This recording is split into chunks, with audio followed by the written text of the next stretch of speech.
Let's look into some Instagram data and analytics to see what's been working and what hasn't been working as well. So I've been cranking a lot of the green screen based stuff where it's like the talking head with interesting backgrounds in the background. And then on my own page, I've been trying to take some long form YouTube content, cut it up, and repurpose it for short form.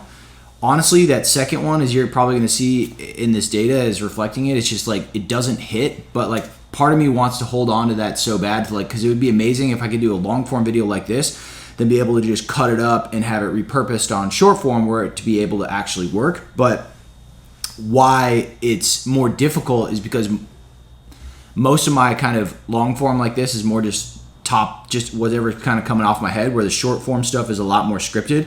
And on the editing side, when you go into chop up some of those longer form things, it just so far hasn't been able to be as like tight and soundbitey as the short form scripted stuff. So my hunch is that's kind of one of the main reasons that it's not performing yet. But let's start with the less engaged stuff. So here's my personal profile right here, and what I'm looking at is views, right? So if I go to my reels here, scrolling through here, you can see a couple have popped out like 1,800, 2,000. So right now about 2,000 views is like a pretty good benchmark for a decent performing video. The other ones are, below that. Actually, interestingly, you can see this one with me in a coffee shop, which is some one-shot text. This did, 900 views on Instagram. It did 10,000 views on TikTok. It's like you just never know what's going to hit, and that took me like a minute to make. So anyway, so going up to this stuff right here. So you can see these ones with this font right here where it's me with the hat on, just sort of talking through it. This is a long form video that I took and I just cut it up for short form. And then the one in the middle here, this one was me actually like scripting based off of a Gary Vee video that I saw. So 19 likes on that one. And the other ones that I just, ripped from Opus Clip, not performing that well. But let's go over and check out the Allegiate Gym one, because we've got some interesting stuff on this one. So this one here, the Ultimate Base 40s Protocol. This was me talking about sort of the science behind the program that we've been doing. And I had the general idea, and then I leveraged ChatGPT to help me bring out some of the specifics.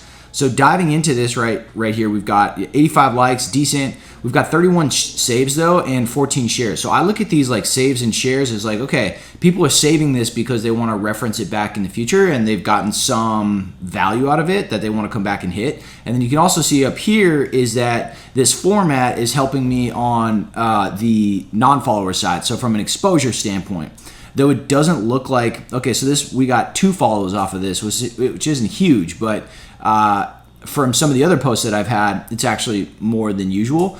But I really am trying to make content that's geared towards more so these non-followers to build our following out.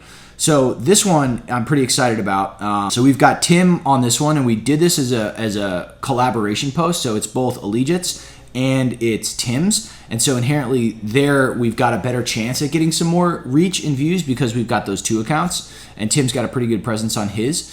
And then you look at the engagement down here, it's like, okay, this is pretty solid right here, particularly this share metrics, because that's saying like, hey, I'm going to send this to a friend, or I'm going to post this on my profile because I want other people to see it.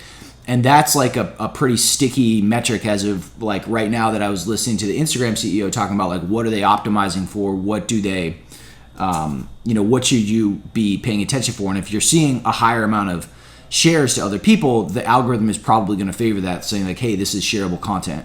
And then, the engagement's pretty solid on this one. But just diving into this one for a second. So how this video came about was my wife, Michelle, sent me this post from this company, Aria, saying like, hey, they're marketing creatine in gummy form, and they're kind of like spinning it towards women. There might be an angle for you guys to take here. It's like, okay, there's a trending topic, right? So there's a good idea. I do a little bit of research. So I'm like, okay, this is interesting creative as a marketing person, from like looking at their billboards, and like the you can tell when you go on the founders profiles that they're pretty like into, let's see if I can just pull them up right here. They're pretty into like fashion and style. Actually, it's like, all right, like that's kind of a vibe. That's a look, right?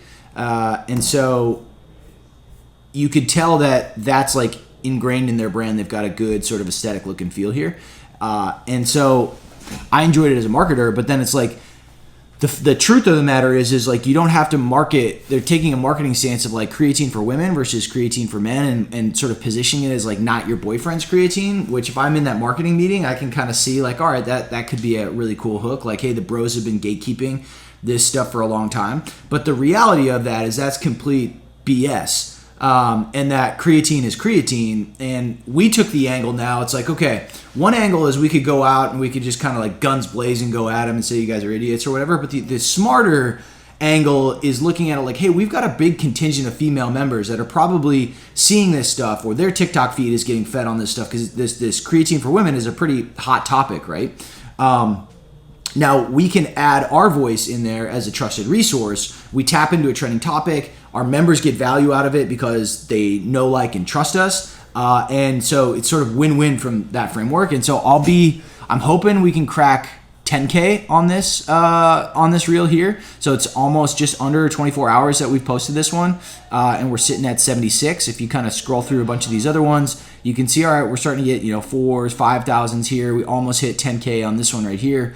But outside of our more viral posts, these bigger green screens here that are adding a lot of value with Tim speaking are popping better. And then, we've got a couple viral hits here, obviously the 1.9 million and the 260,000. But if you scroll down past that, you can start to see like a lot of these other ones that I was making that weren't taking a lot of the same angles and the things that we're talking about right now.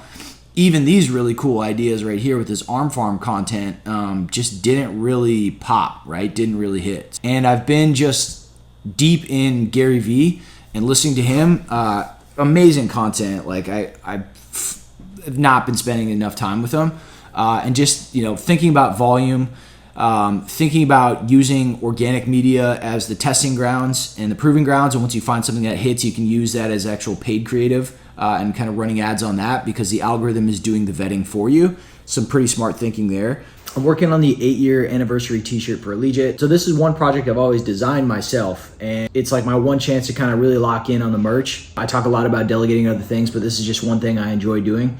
And so here's kind of the process, right? So I go on Pinterest and I look for some inspiration. And I saw, a couple things. I'm like, all right, this sort of type, I kind of like this type. I always do sort of some like arc base setup with typography, and I like to keep it super, super clean, in part because I'm a hack designer. I don't really know what I'm doing, but I also really like this functionality of the design. And I kind of liked these big hits with with just the letter on stuff. And then we've got this vintage York barbell stuff that you can see it sort of has some of that arch there. It's the overall like vintage mood and feel. And then I was thinking about, okay, this could be a cool way to release the campaign. Like if we did like ways you can wear the shirt or like things you could do with the shirt, kind of thing like that. So anyway, so I take that and I just sort of like start jamming here, right? And as I'm going, I'm just dragging vectors and crossing stuff out that I don't like, or if I kind of find a thread that I sort of like, then I'll sort of go down that, right? And I'm just moving it along here, moving along, and then I start to get closer and closer, and then I started kind of like, all right, I like this flow of this right here, 8 years of strength. And so I ended up taking that design and I outlined the stroke, which in Illustrator just allows you to just be a lot tighter. And if you want to change one color, it'll change it, but you can't edit it after that. So then I move it over to this shirt, right? And I'm like popping it on here. I'm like, all right, that's pretty cool. But I'm like, something, is it right? Is it not quite right? So then basically I was like, initially I thought the spacing might be too big here. So I moved over, and you can see this one over here. I shrunk the spacing down, and I was trying to play with this 2017 and kind of get the right look. Then I'm like, maybe if I just drop that and I go with Allegiate, that's kind of cool. I like that. But then I ended up coming back to the original design here. There's just something classic about this look, and it just feels super utilitarian, but also it's got a nice like flow and design to it. I played around with putting it, super big on the t-shirt, like in the front. So if I took this, if we just did a huge hit like that, right, probably not that big, maybe something like that. But I'm like, people, other people probably wearing it, don't want it to be as loud as that. And so this way you can wear it with some other gear or under a jacket or something, and it's not screaming at you. But then on the back, when it comes off, it's got a nice pop to it. And then I was like, all right, cool. So I landed on this original design after hacking my way through a bunch of different designs here and just kind of moving around. As Aaron Draplin says, vectors are free, so you can just pull those around. And then I brought it in here for some mock-ups. I'm like, all right, that's cool. I really like that. Blew it up big like that. And then I pop it on a black t-shirt. Like, all right, I like all those looks, right? And then, I could have my wife potentially embroider this for me so we can get a really cool, just like custom embroider, a one-off or something like that. And so I'm thinking to myself, all right, would I want to wear this? Like, absolutely. It's got this functional feel. It's got this nice, clean design. It serves a purpose of celebrating the 8-year anniversary.